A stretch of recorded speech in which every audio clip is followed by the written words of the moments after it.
The fact that he said this statistic in a mocking tone and then laughed at it, like, so you were so close to understanding the point, and then you just zoom right past it and prove women right.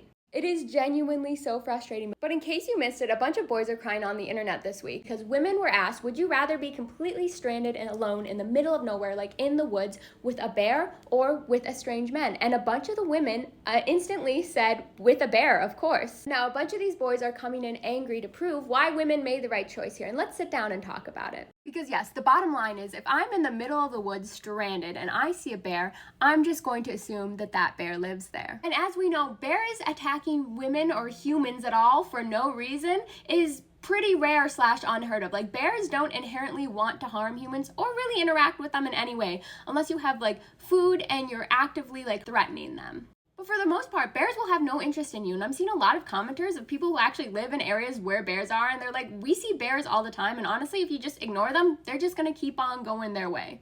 However, women know statistically that is not the case with men, okay? You see a random man on the street, a lot of times he's not just going to leave you alone. And if men are comfortable doing that stuff in a public city street, imagine running into one in the middle of nowhere, stranded in the wilderness. In fact, one of the most famous short stories ever written, The Most Dangerous Game, is literally about this scenario. There is nothing more dangerous than a man in the middle of the woods. And you couple it on the statistic that this man almost got right, where 1 in 5 women experience attempted or completed R word in their lifetime, not just essay, R word specifically. And then 81% of women, and yes, 43% of men, but perpetrators are usually still 98% men, will experience some sort of SA in their lifetime. And yes, if you need more reason, if I see a bear in the woods, the worst thing that bear is going to do to me is unalive me.